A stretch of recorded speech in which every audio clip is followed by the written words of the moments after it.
Aí, pessoal do terceiro ano do ensino médio, eu coloquei aqui para você, ó, as raízes de uma equação de terceiro grau. Então, quando você tiver as raízes, quanto vale essas raízes que eu coloquei aqui, ó? Menos 2, 3 e 4, tá? Então, eu coloquei o R1 como sendo menos 2, o R2 como sendo 3 e o R3 como sendo 4. O que isso quer dizer, Cleide? R1 é só para diferenciar uma raiz da outra, tá? Então, primeira raiz, segunda raiz, terceira raiz. Eu tenho uma raiz negativa, menos 2, eu tenho uma raiz positiva, 3, e outra raiz positiva, 4.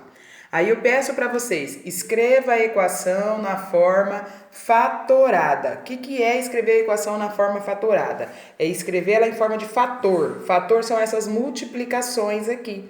Então, o que você tem que fazer? Simplesmente, como é uma equação de terceiro grau, grau 3, na multiplicação você tem que aparecer a letra x, x, x. Quantas vezes?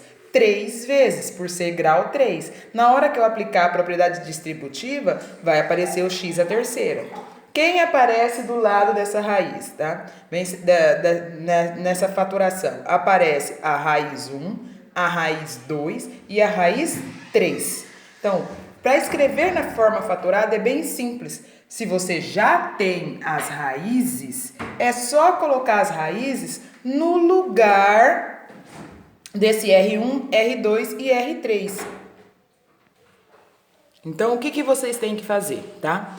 Aqui, ó, como o R1 vale menos 2, no lugar desse R1, eu vou substituir por menos 2, ok? O R2 vale 3, então no lugar do R2, eu vou substituir por 3. O R3 vale 4, então no lugar do R3 eu vou colocar o número 4 e igual a 0. Está escrito na forma fatorada, a gente só vai arrumar, tá? Como aqui eu tenho dois sinais negativos, sinais iguais, positivo, então menos com menos vai ser mais. Então, x mais 2 vezes x menos 3 vezes x menos 4 igual a 0.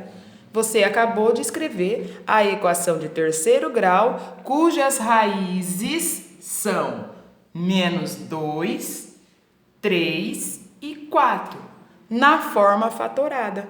Na forma fatorada ela vai ficar assim, x mais 2 vezes x menos 3 vezes x menos 4 igual a 0.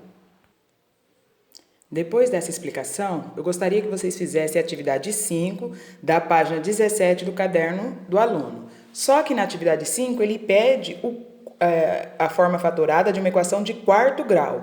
O que muda? Se é quarto grau, isso indica que eles vão ter 4 raízes e não 3. Então, você vai colocar no lugar do R1 o valor da raiz 1, no lugar do R2, a raiz 2, no lugar do R3, a raiz 3, no lugar do R4, a raiz 4, ok? É só substituir. Lembrando, se a raiz for negativa, esse sinal aqui vai ficar positivo. Se a raiz for positiva, vai ficar negativo. É sempre o inverso, tá bom? Beijo, pessoal. Espero ter ajudado.